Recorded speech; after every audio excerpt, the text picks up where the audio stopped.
My son-in-law refilled my water glass 3 times that Sunday. He didn't ask. Just reached over, filled it, smiled at Angela, and went back to eating.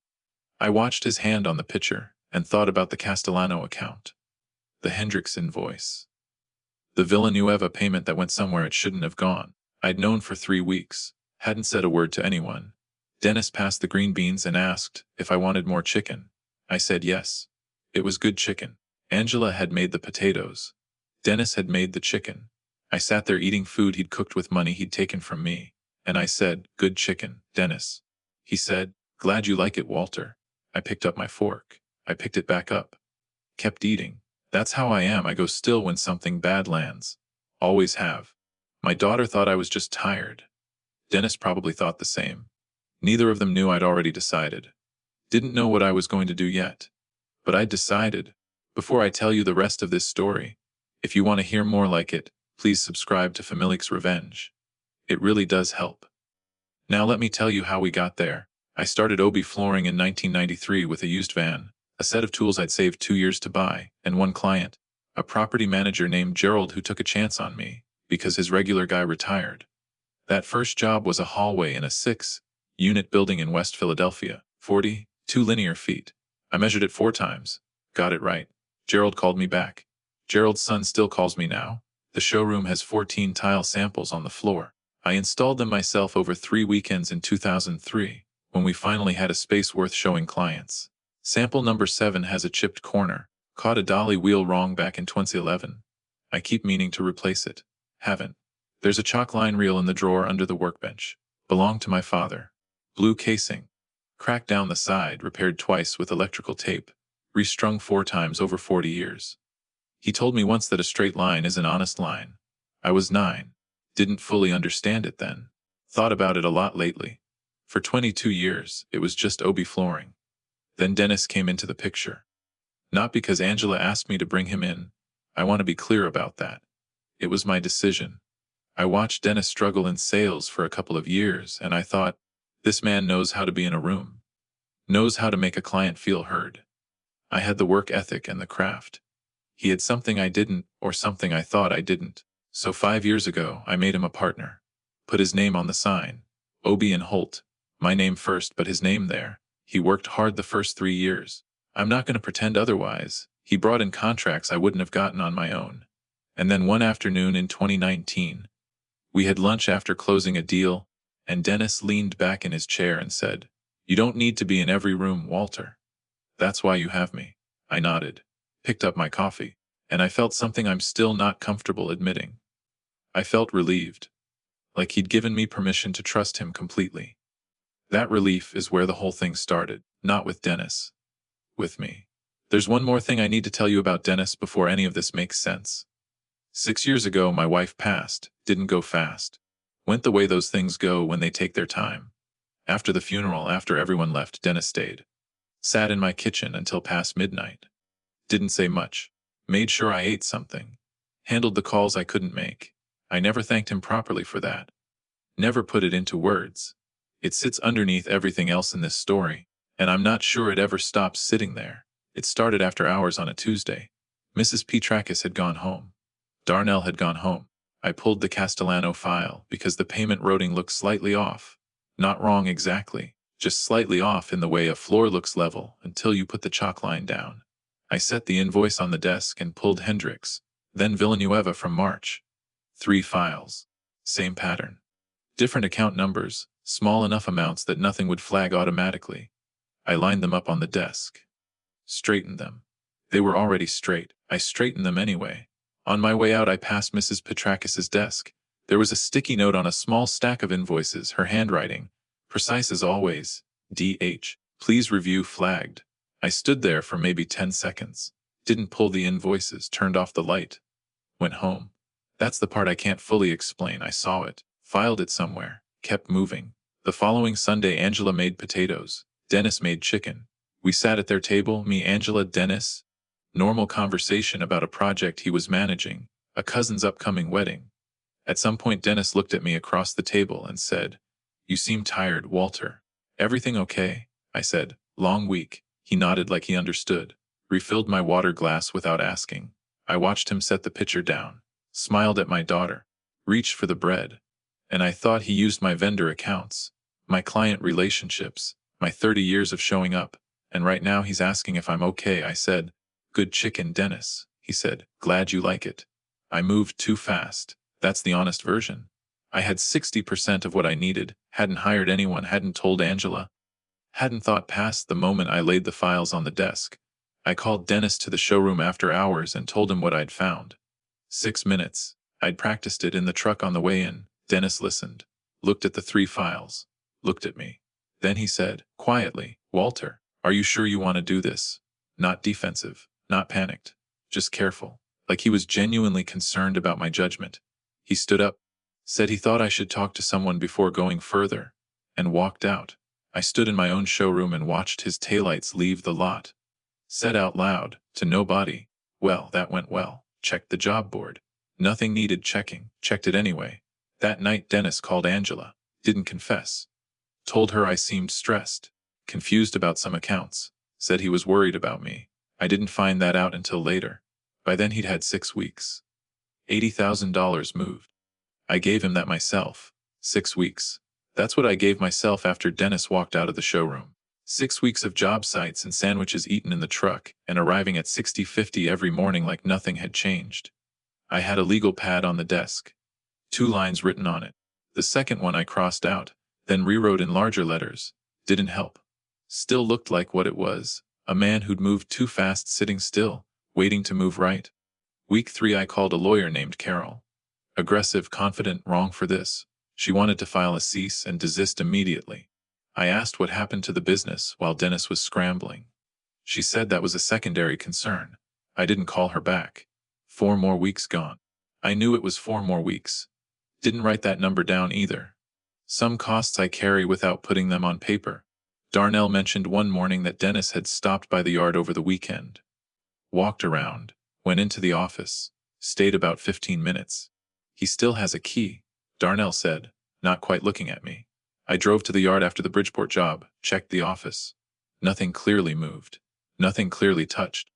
I stood in the middle of the room and thought that's not reassuring. That's just what careful looks like. Week 5 I sat down with Raymond. He's been our accountant for 11 years. Takes his time, doesn't guess. 3 hours at his desk, going through everything, the Castellano routing, the Hendricks invoices, the Villanueva payments, then the side jobs. 3 of my developer clients, routed through a separate arrangement Dennis had set up, using my vendor pricing, my relationships, my name on 30 years of good work. No Obi and Holt on those invoices. Just Dennis. Raymond laid it out precisely. $280,000 over 3 years. Then he stopped at a document near the bottom of the stack, tapped it once. "This is the 2019 amendment," he said. "This is where the access came from. You signed this." I said, "I know." He asked why. I said, "He told me I didn't need to be in every room." Raymond nodded and made a note and moved on professionally, the way accountants do. I sat there and a memory came in without asking. 2014, a lunch with a new developer client, Dennis telling the story of how I started the business. The van, the tools, Gerald in the West Philadelphia hallway. He told it better than I ever had. I remembered feeling grateful, proud almost, like he'd made me real to someone who needed to see it. I examined that feeling sitting in Raymond's office and recognized it. Same feeling as 2019. I'd been paying him in deference for years, and I'd called it trust. Quietly, mostly to myself, I said, "I should have been in that room." Janette reviewed everything over 2 weeks. Didn't rush her. She came back with a clear picture. Civil filing, business dissolution on my terms, Dennis's personal liability documented. No criminal angle. The access had been granted. The intent argument was complicated. She was honest about that. I told her I wasn't asking for criminal. She said civil was clean. I asked how long. She said 6 to 8 weeks. I said fine. 3 words. That was the whole conversation on my end. Fine. She had everything she needed. I trusted her the same way I trusted Raymond, not because I felt good about it, but because they both told me things I didn't want to hear without softening them first. I went to Angela's house on a Wednesday night. Made sure Dennis wasn't there. Sat at her kitchen table and told her what I knew, the 3 accounts, Raymond's meeting, the filing underway. Not everything. Not the 127s nowsen yet. Not my own role in the 2019 amendment. I wasn't ready for that part. Angela was quiet for a long time. Then she said, "He told me you were stressed, that you'd been confused about some accounts." I said nothing. She said, "I believed him." I said, "Yeah?" She said, "I shouldn't have." I said, "He's your husband. Neither of us in a movie. Neither of us knowing what came next." Before I left, she asked what I needed from her. I said nothing yet, just needed her to know. I called Marcus at 11 that night. Started explaining Castellano, the vendor redirect, the 2019 amendment. Got halfway through and lost the thread somewhere around the legal structure of the civil filing. Marcus was quiet on the other end. I said, "Never mind. It's complicated. How's the car?" We talked about the car for 12 minutes, the clutch. I told him what it probably was. He said he'd look at it. We hung up. I sat in the kitchen after. A memory came in the way they do, uninvited, specific. 2018. Dennis at this same table after a good year. He said, "You built something real here, Walter." I said, "We built it." He smiled. I meant it. I sat with the question of whether he did. Couldn't answer it. Went to bed with both possibilities still open. Janet filed on a Thursday. I was on a job site in Chestnut Hill walking a subfloor with Darnell. My phone buzzed at 20:47 p.m. Text from Janet Doan. I read it. Put the phone in my pocket. Finished the walkthrough. Drove back to the showroom, made coffee, checked the job board. The machine made its noise. I stood there while it finished. Said to myself quietly, still just me. Wasn't sure if that was good or bad. Both, probably. Dennis had left a voicemail the previous evening. I knew it was there. Drove to work anyway. Did a full day, slept, came back, sat in the truck outside the showroom at 7:15 a.m. and listened. 3 minutes. He didn't apologize. He explained the client relationships he'd managed, the contracts he'd brought in, the rooms Walter hadn't been in. Used the word imbalance once. Then used it again. Like it explained something. Near the end he said, "I know you think I didn't value what you built. That's not true, Walter." I listened to the full 3 minutes. Played it again. Stopped it at imbalance. Deleted it. Went inside. Made coffee. The machine had already run. Made it anyway. Angela came to the house that weekend. This time I told her everything I'd held back. The 127,000. The premature confrontation. The 6-week head start I'd handed Dennis myself. The 2019 amendment I signed because he made me feel like oversight was beneath me. All of it. She listened without interrupting. When I finished, she said, "You gave him the accounts." I said, "Yes." She said, "Why?" I said, "He told me I didn't need to watch every account. That's what I'd given him." Pause. And I was relieved. Angela looked at me for a moment. Then, "You were relieved?" "Not a question," I said. "I figured you'd see it." She said, "That doesn't make what he did okay." I said, "No, it doesn't." Neither of us sure I fully believed it. A memory arrived then, 1987. My father handing me the chalk line for the first time. I asked him once what he did when the floor wasn't level. He said, "The line shows you where." I thought about that. The line had shown me. I just hadn't looked at where it was pointing for 22 years. Dennis was bought out under terms his attorney didn't argue hard against. Raymond's documents made arguing difficult. His name came off the operating agreement, off the invoices, off the vehicles. The company is Obi Flooring now, just the one name. 3 of my developer clients called in the weeks after, the ones Dennis had been roading side jobs to. They'd assumed it was a division of Obi and Holt. They were apologetic in that specific way people are when they did nothing wrong, but ended up on the wrong side of something. I took their calls. Took the jobs. About 3 weeks after the filing, I stopped at the supply house for adhesive. Phil, known him 20 years, mentioned, not quite to anyone in particular, that he'd heard Audra Holt had to move in with her sister. I said, I hadn't heard that. Phil said, yeah. We looked at the materials catalog. I bought what I came for and drove home. I sat in the showroom after hours that evening. Lights off. The streetlight outside came through the front window and hit the 14 tile samples on the floor, every grout line straight, every edge level. I kept my line. Never went after Dennis's family. Not once. Did everything the right way, through the right channels with the right attorney. Audra lost her house anyway. Through the process. Through correct, legal, appropriate action. I sat with that for a long time and didn't know what I'd expected. Marcus called that Wednesday. Not Sunday, Wednesday, which meant something was on his mind. He asked if something had happened with Mr. Holt.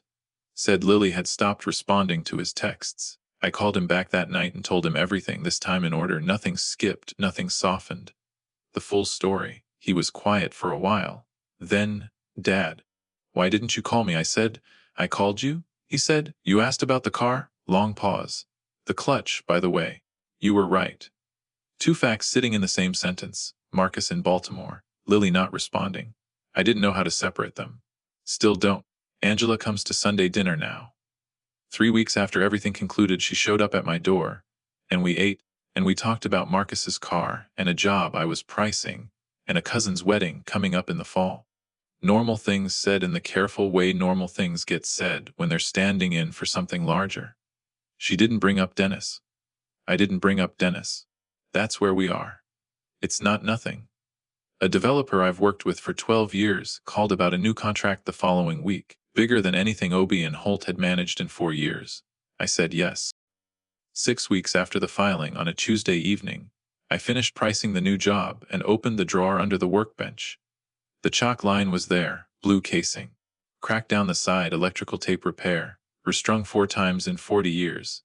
I picked it up, held the weight of it, tried to remember whether my father was a confident man, or just a man who seemed confident to a boy who needed him to be. The memory is clear. The answer isn't in it. I put the chalk line back, closed the drawer, turned off the lights and locked up. I'll be back at 60:50.